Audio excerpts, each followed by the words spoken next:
How to fix WhatsApp is not a valid mobile number for the country problem in OPPO mobile. तो दोस्तों आज के इस video में मैं आपको बताऊंगा यदि आप भी अपने मोबाइल पर WhatsApp अकाउंट जब क्रिएट करते हैं तब आपको यहाँ पे आप जो है यहाँ पे नंबर आपने भर दिया है और जब आप नेक्स्ट पे क्लिक करते हैं तब आपको यहाँ पे शो होता है is not a valid mobile number for the country. अभी दोस्तों इसका अर्थ क्या है और इसे कैसे सॉल्व किया जाए इस वीडियो में मैं आपको बताऊंगा। वीडियो के साथ बने रहिए, साथ ही साथ चैनल को सब्सक्राइब करके बेल आइकन भी दबा दीजिएगा। अभी दोस्तों यहाँ पे देखिए, चलिए हम सबसे पहले यहाँ पे शुरुआत से करते हैं कि यहाँ पे हमें किस लिए प्रॉब्लम आ रहा है। ठीक है, सबसे पहले आपको क्या करना है, सबसे पहले आपको जाना है अपने मोबाइल का सेटिंग्स पे चले जाइएगा।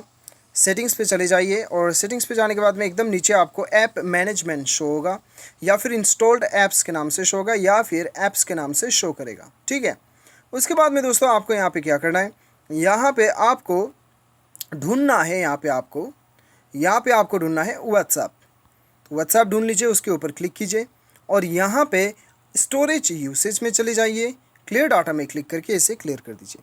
उसके बाद बैक आना और परमिशन पे जाके सारा परमिशन अलाउ कर दीजिए। ठीक है, सारा परमिशन अलाउ कर दीजिए। ये सारा परमिशन अलाउ करके लोकेशन आप बंद कर सकते हैं। उसके बाद में आप अपना व्हाट्सएप को खोलिए। व्हाट्सएप को खोलने के बाद में आपका यहाँ पे एग्री पे क्लिक करना है आपको और यहाँ पे आपको मोबाइल नंबर भरना है।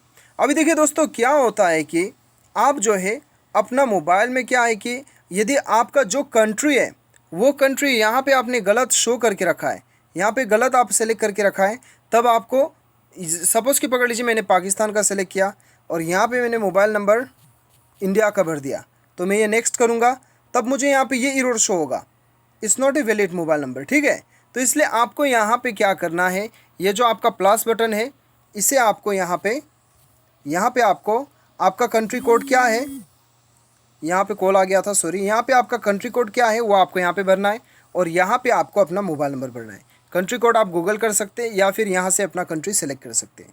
तो ये सेलेक्ट करने के बाद में आपको नेक्स्ट करना है। अभी आपको एरर शो नहीं होगा, आपको यहाँ पे OTP आ जाएगा और OTP आने के बाद में ओके कर दीजिए। तो आप देख सकते हैं यहाँ पे OTP आ चुका है। ठीक है, तो दोस्तों इस प्रकार से जो है आप आसानी के साथ अपना प्रॉब्लम को जो है सॉल्व कर सकते हैं। उम्मीद करता हूँ आपको समझ में आया होगा और आप अपना प्रॉब्लम सॉल्व कर चुके होंगे। Thanks for watching.